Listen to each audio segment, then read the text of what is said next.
Following Israel's drastic drop in ranking last year in the Reporters Without Borders Freedom of the Press Index, the Real News investigated why. The resulting report concluded that it was not so much Israel's military censor or official forms of silencing journalists, but it was in fact self-censorship of Israeli journalists that lay at the root of the problem. In this second segment, we look at the Palestinian journalists in the Israeli press. Ilom is a Nazareth-based media research center. In their recent report, they showed that the Israeli media largely ignores the Palestinians, except in cases of crime and security.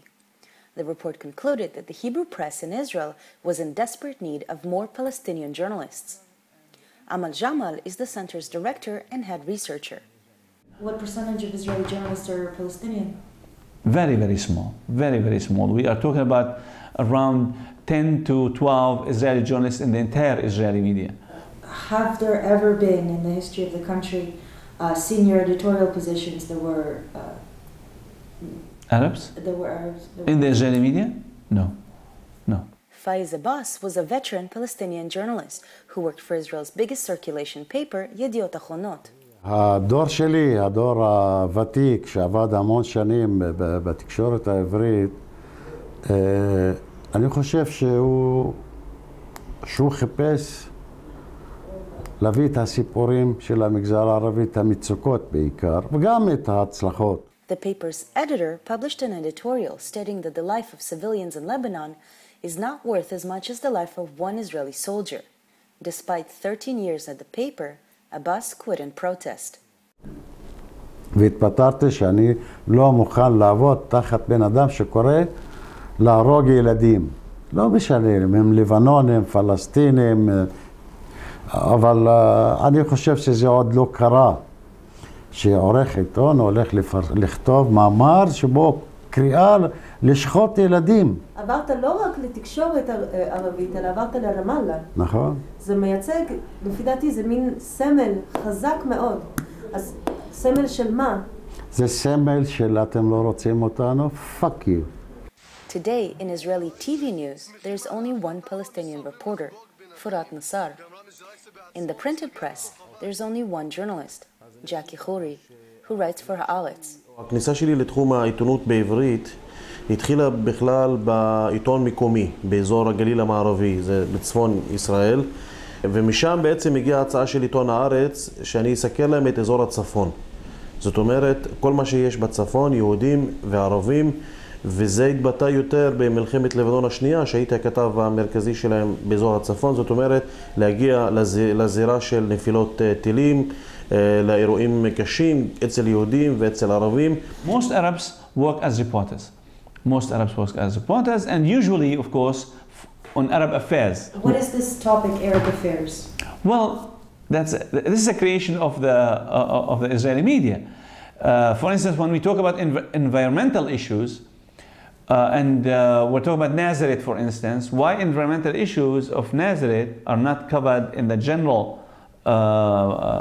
topic of environmental issues, why it has to do with, with Arab affairs or the other way around, which means that there is a structural separation between the Arab community and the rest of the Israeli society when it comes to coverage. היום בגלל צמצומים בהרבה עיתונים לצערי הרב, כבר אין כתב לענייני ערבים בתוך ישראל. יש כבר כתב לענייני ערבים גם בתוך ישראל, גם יותר מה שקורה מסביב בעולם הערבי, ואני היום גם יכול להגיד שגם מסקר את הזירה המדינית הפלסטינית. We are talking about a context that is very, very complicated. We're talking about actually an Arab Palestinian community that belongs to the Palestinian people but citizens of Israel. So the basic relationship is conflictual. We are talking about a reality where we have a linguistic gap. The Arab community speaks Arabic, the Jewish community speaks Hebrew. אני חלק מהעולם הערבי, אני חלק מהעם הפלסטיני, אני חי במדינת ישראל. אז אין מצב דומה לזה בכל העולם. כאילו אני, שהמדינה שבה אני חי היא מנהלת מלחמה עם העם שלי. Well, the lack of representation of Arab Palestinians in the Israeli media is very well known today as a result of several research that were done by Israeli as well as foreign scholars. One of the most famous was conducted by the Second Authority for TV and Radio in Israel, showing that whereas Arab Palestinians are 20% of the population in Israel, they are covered by maximum 2% on the screen on prime time, which means a very marginal amount. They are covered mostly negatively and related to usually either criminal acts or terrorist acts. המגזר הערבי באמת קשה, כי לא היו סיפורים שעניינו את היהודים. וזה תלוי גם מי אותו עורך באותו לילה. זה לא, נגיד, זה לא מדיניות. זה אם היה עורך הלילה אחד שבאמת שמאלני או לא יודע, אוהב סיפורים אנושיים, אז אני הייתי, דווקא זה היה נכנס בגדול. אבל מה הסיכוי של זה? שהעורך הוא שמאלני? היו כמה. עם הזמן, אז אני אישית למדתי איך לדבר בשפת התקשורת הישראלית, אבל עם התכנים שלי, שאני רוצה להעביר. אבל כשאת למשל, כאזרח יהודי ממוצע, כל מהבוקר עד הערב שומעת גיס חמישי, לא רוצים לשתף אותנו, גם עם עוד 50 ז'ק איחורי, זה לא ישנה כלום. ולכן, אנחנו עכשיו במצב של דעה ימנית שהיא יותר שולטת במיינסטרים, במה שקורה, במנגנון קבלת ההחלטות, מול תהליכים שקורים בשטח. והערבים בישראל נמצאים באמצע. הוקעתי לא פעם, קיללו אותי, זרקו אותי מהלוויות חיילים, בעטו בי, פגעו לי באוטו. זה לא בגלל שאני עיתונאי, זה רק בגלל שאני ערבי. איזה מסלול יש לצעיר פלסטיני שרוצה להיות עיתונאי בארץ?